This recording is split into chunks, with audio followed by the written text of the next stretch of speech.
Thank you for auditing the always positive new music review show hosted by a French professor who I didn't know, I just kept asking, what is a Uchis? Okay, so I've had this channel for 5 years. I've reviewed over 900. This is my 975th album I've reviewed. Okay, yet somehow the name Uchis would just sort of pop up here and there when I'm watching other YouTubers or paying attention to my daughter, something like that. And the question that pops up is always in my head, like, what is it? And I apologize. I really should know more based on how much I think about new music, and this is no insult meant. It's just, even though I'm a music YouTuber, I'm also a 46-year-old man who's desperately out of touch. So I'm excited to learn what a Uchis is, and in particular their new album, Orquideas. So when I was thinking, what is Uchis? Is it a person? Like a male, a female? Is it a band? Are they like an American band? Are they like a band from another country? I had the same sort of questions like, what is a Dua Lipa? What is a Doja Cat? These same kinds of questions. I eventually asked my daughter, and she told me that, Uchis worked a lot with Tyler, the Creator. So I'm like, okay, so I guess it's a person, and it's a female person. But that name, like Uchis, like, is that a Latin name, a European name? Anyways, I'm happy to say I finally figured it out. Okay, I listened to the album, I read a little bit of her biography, and of course it is an American of Colombian descent, a Colombian American. So I have this plant behind me that is like poking the hell out of me. This thing is super aggressive. I gotta move it. Sorry, this is a very plant-oriented episode. In case you're wondering, behind me, those are orchids. They're just not in bloom. That's what they look like most of the time. Anyways, so I actually listened to the album, and even while I'm listening, I'm still saying, so what is Uchis? What is this? I mean, it's in Spanish, and some of the beats are pretty reggaeton, but none of them are like just the straight dembow beat, depending on how you pronounce it. Some of it's disco, some of it's house. I'm trying to think, like, how do I really wrap my head around this very enjoyable album, which my entire family liked, my daughter, my wife, my baby. Hell, even my dogs are a big fan. They're sitting on the couch right behind the camera. What is this? And then it popped into my head. I already came up with the term before. It's a term which I'm trying to get off the ground. A pop inDiva. Uchis. What is she? She is a pop inDiva, which is a clumsy portmanteau I created between pop diva and indie diva. This kind of female artist. Think of Caroline Polachek, Charlie XCX, Lauren Otter, Carly Rae Jepsen. Big, small, doesn't really matter. The main thing is that we have these female singers with a very strong voice, very strong persona, who write and can write pop music, but their allegiance appears to be more in line with an artistic vision than pure economic success. There's that little aspect to each of these kinds of pop indivas that makes them a little bit off, that gives them that a little bit of indie feel, even if their music is, like Carly Rae Jepsen, just straight pop. And what's interesting is that often there's a question with these kinds of singers of a kind of genrelessness or a genre mashing, which is what I hear in this music. That's sort of reggaeton, sort of pop, sort of indie, sort of hip-hop at times, sort of traditional. And when we think about the personality involved, that's a big part of it. These indivas, I'd like to remind you that diva is often used as a gendered insult. But when you're referring to a singer, I mean, that's the original term, right? It's a kind of opera singer. So I don't mean it in a gendered negative term. But there's a line from this album, which I think applies to all indivas, and especially Uchis. Tu sabes bien que soy mucha mujer. You know well that I am a lot of woman. These women are all a lot of women. That's their presentation. They're not small, demure, in the back. They are absolutely out front. Important, they are ageless. They can be young, they can be old, they can be on the ascendancy, they can be on the descendancy in terms of popularity, and that's this kind of music. And I end up really liking this kind of music, and my audience likes it when I talk about this kind of music, but I have no idea. No one's asked me to review this. I don't know. This might be a thing where no one shows up to this video. So if you do like it, please smash the like bucket, please subscribe, please put in the comments, anywhere in your comments, AVAA stands for awesome video as always. I will always heart that, because I'm curious to know, do people care about Uchis? I think they do. I mean, my daughter mainly likes Kali Uchis because of the Tyler features. So the final thing I'll say is the complicated nature of the pop and diva is I think you can't be too popular. Like, I think you have to be I don't think you could be stadium level popular, okay? Be it a hockey stadium, soccer stadium, football stadium, whatever. Like, I don't think you can be a stadium level inDiva. So even though Taylor Swift and Beyonce certainly fit in that category, I think they just broke through that sort of a little bit off, a little bit under the radar criteria. That's right, just for the sake of engagement, I am insulting Beyonce and Taylor Swift. So there you go. Engage away. Obviously, I'm joking. So what about this album? You know, what makes this such a great album? First of all, it is joy. It is just a joyful album. Now, a lot of that probably helps that I don't speak Spanish fluently, so I just pick up words here and there, sentences here and there.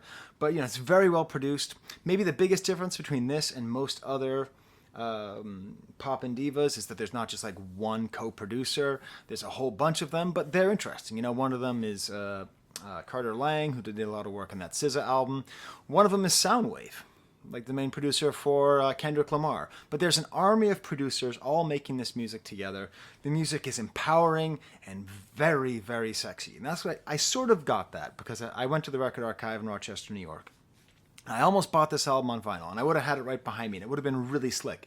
But I thought my wife wouldn't like the music, and if I buy music my wife doesn't like, I don't put it on the hi-fi that often. It's called the Run the Jewels problem.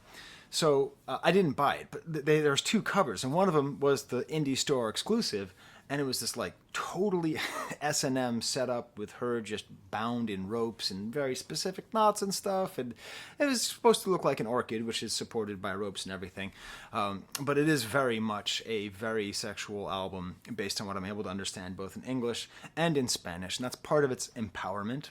Because inherently, anytime a woman sings about her sexuality, no matter how she sings about it, it is an act against the patriarchy, 100% of the time with zero exceptions, okay? And you can say, that's not fair. How come when guys do it, it's not fair? We'll talk about that on another video, okay? You can ask me in the comments. I'll go into it if you don't know. And of course, I'm a language professor. I start up again next week. This has been winter breaks. I've had time to do tons of videos. Linguistic privilege is a real thing. The privilege of being born with the English language is a very, very large attribute that gives people power that they did not earn. They were born into that power. The same way that I was born into a skin that gets less hassled, into a sex that is less hassled. I was born into a language which grants me access to more of the global conversation and marketplace. Okay? That's what makes English so powerful, and that's why the fact that languages all across the country are going down is a sign that we do not care about linguistic diversity in this country. We do not. We want to, and if you are monolingual and not working on it at home, you are actively part of the problem. You are saying to the world, you don't matter, learn me. My language is the colonial power, and you will bend your knee to my domination. That's what you're saying if you decide to just get the gen ed and get your language out of the way. I'm sorry, I have to say it. Wouldn't you rather hear it from me than from someone else? I'm a language scold. I'm not a woke scold. Anyways, so obviously she's bilingual, right? American and Colombian. I imagine she probably grew up speaking Spanish in the house and English in life. I don't know what it is, but what makes this album so cool is that it's not for Colombians. It's not for Americans. It's not for Spanish speakers, and it's not for English speakers. It's for both. It is immigrant art. And immigrant art is beautiful linguistically because in order to fully understand it, in order to fully experience it, you have to have the kind of bilingual experience that she has. And there's a lot of people, millions of people like that in the United States who have this double-coded understanding of the world. And the way that she goes in between English and Spanish means that if you are monolingual in either of those languages, you are a little bit left out. Rant over. I hate to call you out like that, but it's literally my job. And oh my God, is her voice beautiful. Really, that's the thing. The voice is so like restrained, because at times she like lets it out. At times she's sort of like, okay, here we go. And then there's just this crazy range and power, but for a lot of time it's sort of like slinky and sexy and close up. She's able to do so much. So let me give you an example. I every once in a while I'll give stamps. So click above the orchids where, in a couple months there will be like a beautiful flower that sticks out and all that stuff. This is going to be the first 2 tracks of the album, starting with the track Como Así, like that. And it's great because it sets up. Sometimes albums feel like they are albums, like, are you ready? This isn't, are you ready? Kind of song, because it starts off with like laughing and a little bit of bass and a little bit of singing, a little bit of a little bit of Superman, Laurie Anderson rhythms going on here, laughing and echoes, and then a siren sound, and then full on house going on there.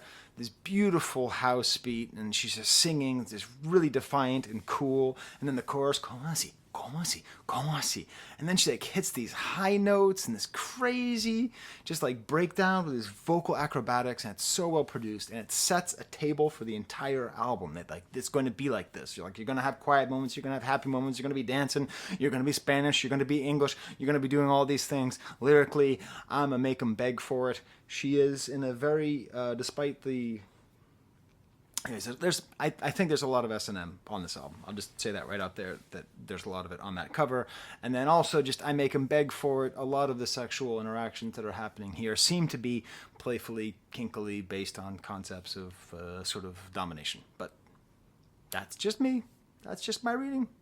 I could just be totally influenced by that one album cover. And it's great because the reason I think you need to listen to the first 2 tracks. Don't just listen to one. Listen to the next track, Me Pongo Loca, produced by Soundwave, because this is where you get to the beauty of it. Now, I'm not going to be the first person to tell you the history of the dembow rhythm, okay? The dembow or dembow rhythm is very complicated. That's the rhythm that you hear in reggaeton. Boom, chip, boom, chip, boom, chip, boom, chip, boom, chip, boom, chip, boom, chip, boom, chip. And there's a lot of variations on the dembow rhythm. And the problem is that there's just not enough of that variation. Often when you listen to the reggaeton albums, it's just dembow after dembow after dembow after dembow after dembow after dembow, just over and over and over and over and over again.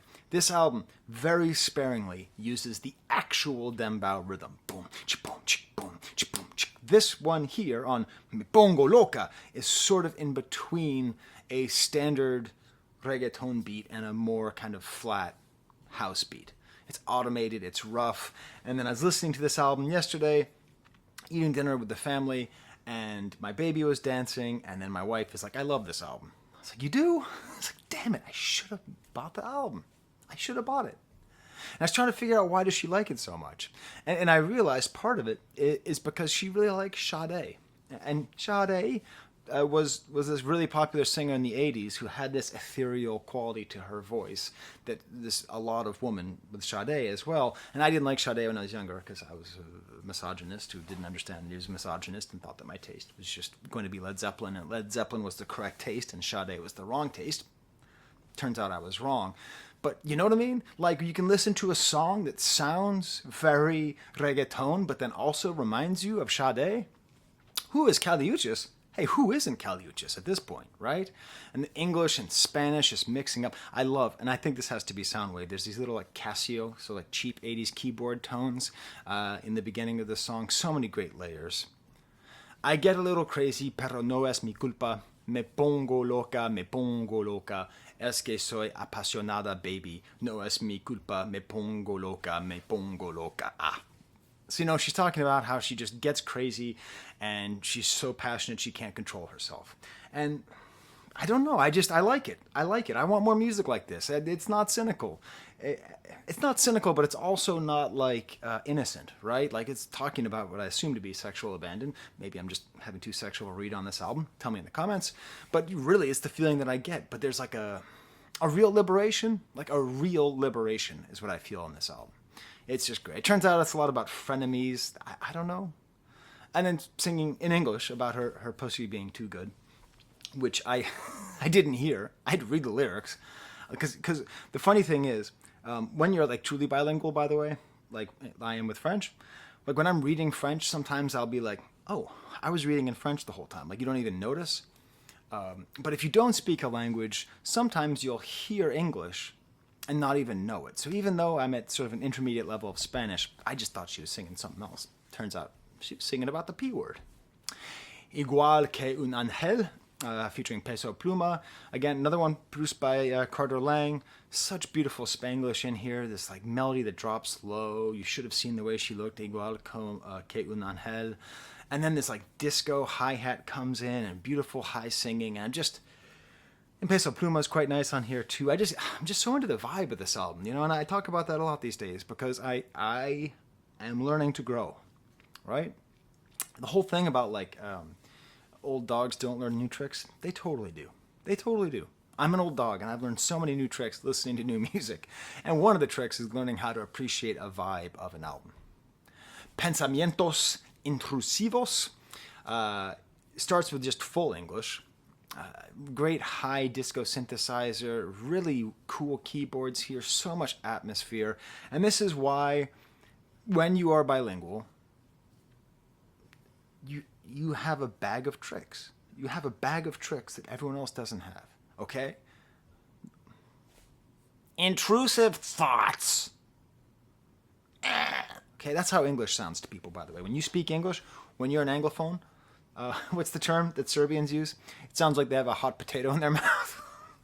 That's how Serbians think Americans talk. I got a hot potato. Now, is this shirt too red? Does it make me look redder? I look like a hot radish on this. Okay, maybe I'll color correct it later. Maybe not. But intrusive thoughts. Thoughts. That's one of those words which I think we get from German. Kind of a stabbing, harsh word. German's a beautiful language, but come on. Intrusive thoughts. Intrusive is a nice word. Comes from the Latin origin, through French into English.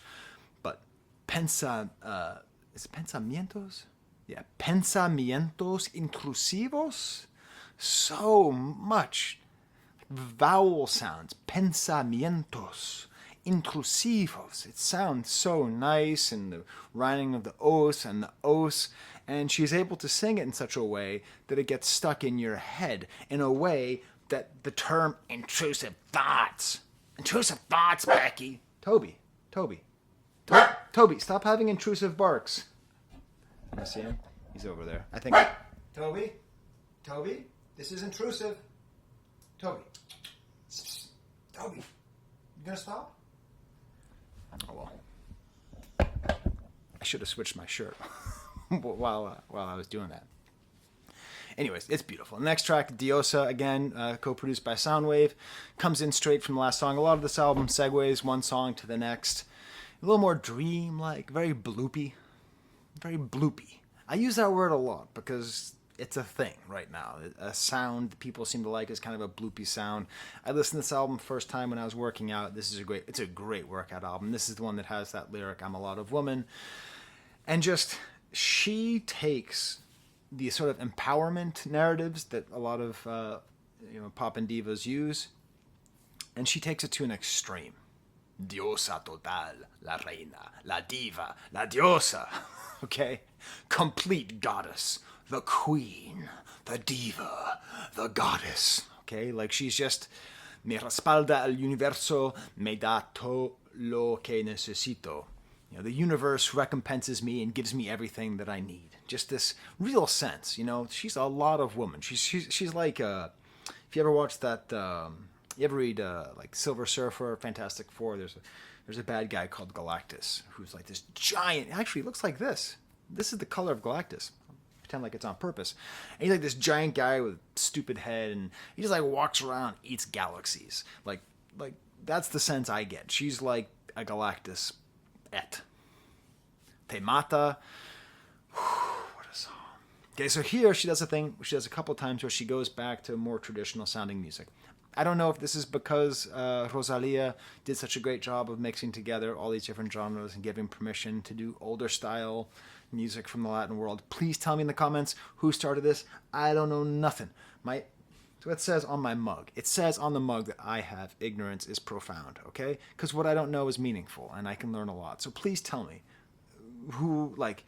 how traditional, how common is it to have artists that work in this sort of reggaeton or reggaeton adjacent go back to traditional songs like this? I read it as being a bolero, which I assume could be true. So I've compared her to Rosalia a little bit, and I've said she has a really beautiful voice, and I compared her to Sade. But am I the only one who hears Amy Winehouse? And I know Amy Winehouse is, talk about a diosa total, you know? I mean, you can't say anything bad about Amy Winehouse, nor do I want to. That's actually, when I go back to the record archive, I'm probably going to get an Amy Winehouse album because my daughter has a gift certificate, and that's what she wants to get. So anyways, but her voice has that sort of super worked, really tasteful, jazzy belting sound here. And it's a great revenge song. You'll never be able to cut my wings, and that's what kills you. Te mata. And it's funny because, you know, I knew enough Spanish to know that te mata is like kills you. And I'm like, is this going to be like, what's this going to be? What's it going to be? And it's great because what kills this villain is his inability to touch her. Awesome. Perdiste, produced by Soundwave. Feel free to correct any of my pronunciation in the comments. I'm told that I speak Spanish with a French accent. Es posible. Cool sequencer. Again, boopy, nice 80s percussion. Really kind of an 80s sound here. Full English a lot in this song. Do you wake up early with an attitude? Do you cry seeing the bed empty? Do you fill it with strangers? It slows down really nicely. There's this like great distorted drums with the singing that is just embellished. Just whew. Young, Rich, and in Love is the worst part of the album. It's not bad, but it's a little stock. It's sort of 2000s R&B. It's okay. You know, I ride it. Yeah, it's nice. You know, more of that kind of sexual stuff. It's okay. And it seems like it might be about her real life because she's not with Ty Dolla $ign, who's the guy that's like Ty Dolla $ign in my mind, but is very different. And now that I've said that, people are going to get pissed and put in the comments, how can you put those two people together? Don Toliver. She's with Don Toliver. And reading the lyrics does make me like it more because it seems like it's a sex song that's actually a life song, that she's just happy with her life. And like, awesome. Tu corazón es mío. Still like close to the reggaeton beat, but not fully there. More traditional kind of Latin rhythms. Has a real slinky feel to it. Again, totally bilingual, just lays in these rhythms. And I found myself losing myself in this rhythm. This is where I felt... I remember the first time I gave in to Sade. Okay, it was of course it was Smooth Operator, and it was on the radio. Having spent my entire life being like, Sade sucks. I like the Black Crowes. That's a band that will last forever. Okay, that's how I was back in those days. But there's one time I was in the car, just Smooth Operator. Oh, I got it. This song, I get it. Muñequita. Okay, here we get the first real kind of reggaeton song. There's even a producer tag, and this is that playful side. So the album is like, I like sex, I like dominating, I like being dominated, I like the life that I have. People who aren't with me are bitter. I am a goddess. And then here's this song, which is just a total party. Just this song, this cheeky cheeky chaka chaka, cheeky cheeky chaka chaka. All these other artists, I don't know El Alfa, I don't know JT or GT, or I don't know even how you'd say it. It's just an awesome song. Speeds up and slows down. It's funny, and this more than any other song makes me want to just like learn Spanish, just go full on, just become totally fluent. You know, take classes with there, and again, we're going back to the S&M themes. Pretty. How delicious. I'm translating. She walks with her attitude. She's in her mood. Watch out. She'll walk you like a dog. Woof woof. Shiny, shiny, shiny boots of leather. Labios mordidos. I did not like this song. First 3 listens. Now, ask me, hey Skye, what's your favorite song on this album? Skye, yeah? What's your favorite song on this album? Labios mordidos. I love this song. I don't know what happened. Maybe it's the kind of Spanish guitar, the slow down beat. Full dembo here. Full, absolute. But this ooh, that's what it is. There's this ooh, and that's what's a cool thing. Music that's in other languages, there are certain things which are always the same. La la la la la, ooh ooh ooh ooh ooh, na na na na na. Okay, these are all in. I'm giving you so much. Whoever it is that's making the Professor Skye supercut of all the times I sing on this channel, I'm giving you a lot. La la la la la. Okay, just that's universal, and just it's the sultriness of that ooh. Y si tú quieres de lo prohibido, yo te doy duro, mami, yo te castigo. And if you want what's forbidden, I'll give it to you hard, mommy. I'll punish you.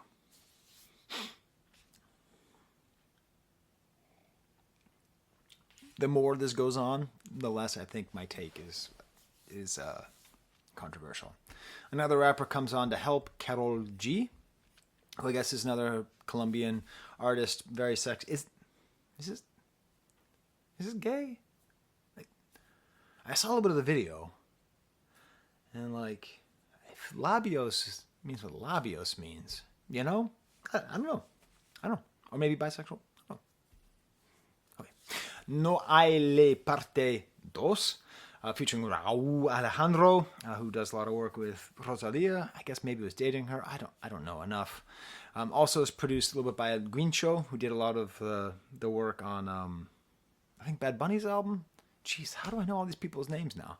You know, it's angelic voice. It builds up. I really enjoy the Raúl voice on here. He mentions the band Technotronic, which I will never forget when my brother came home with the cassette from Strawberries on Memorial Drive in Cambridge for Technotronic, and I made fun of him, and then we just put it in the car. Pump up the jam, because the jam is pumping. Eladito, beautiful chimes and voice, disco bass comes in, the drums come from so far. This is not like Latin music. This is just neo-soul. That's what I love about this album. I mean, I'm sure it's going to get a whole lot of attention and get Grammy nominated for the best Latin album, which it is. But this, okay, I don't run James Bond, okay? But if I did, I'd spend a lot less time worrying about who's going to be the next James Bond. And just make sure you get the opening song right. Okay? We need her to do a James Bond song. This song right here, just change the words to like,